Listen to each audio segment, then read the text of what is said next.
العلم نور، العلم نور، العلم نور. الحمد للہ رب العالمین والعاقبۃ للمتقین والصلاة والسلام علی سید الانبیاء والمرسلین اما بعد فاعوذ باللہ من الشیطان الرجیم بسم اللہ الرحمن الرحیم. محترم سامعین ناظرین، دعا ہے کہ رب تبارک و تعالی ہمیں ہر پل ہر دم آقا کریم علیہ الصلوۃ والسلام کی ذات گرامی پر زیادہ سے زیادہ درود و سلام پڑھنے کی توفیق عطا فرمائے اور نماز پنجگانہ با جماعت ادا کرنے کی توفیق عطا فرمائے. گرامی قدر حضرات، جیسا کہ آپ تمام حضرات جانتے ہیں کہ یہ ماہ ذی الحج ہے اور اس ماہ مقدس کے اندر بہت سارے فضائل برکات موجود ہیں. فرمایا کہ جو شخص ماہ ذی الحج کے اندر زیادہ سے زیادہ عبادت کرتا ہے رب تبارک و تعالیٰ اس بندے کے تمام گناہوں کو معاف فرما دیتا ہے. گرامی قدر حضرات، اس ماہ مقدس کے اندر اگر کوئی شخص عبادت کرنے کے ساتھ ساتھ خاص قسم کے ورد، خاص قسم کے وظائف پڑھ لیتا ہے، اس شخص کے اوپر کرم دوبالا ہو جاتا ہے، رحمتیں برکتیں رب تبارک و تعالیٰ کی طرف سے اور زیادہ ہو جاتی ہیں. محترم سامعین ناظرین، جو شخص ماہ ذی الحج کے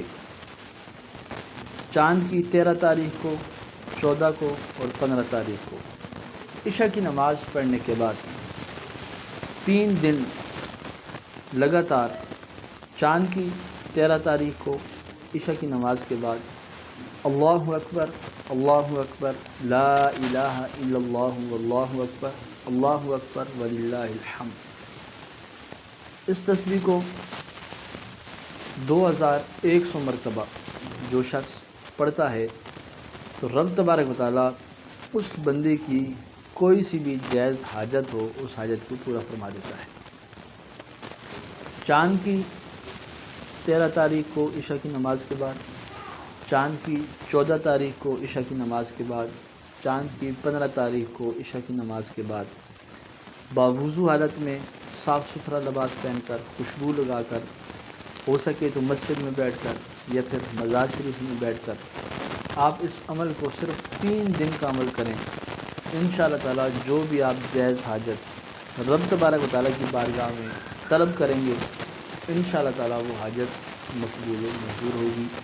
جو بھی آپ دعا کسی بھی خاص مقصد کے لیے کریں گے انشاءاللہ تعالیٰ ان 3 دنوں کے اس وظیفے سے، ان تسبیحات کی برکت سے رب تبارک و تعالیٰ آپ کے اوپر کرم بھی فرما دے گا، فضل بھی فرما دے گا اور آپ کی تمام دعاؤں کو مقبول و منظور فرما دے گا. دعا ہے کہ رب تبارک و تعالیٰ ہمیں ماہ ذی الحج کی 13ویں، 14ویں اور 15ویں شب کو اللہ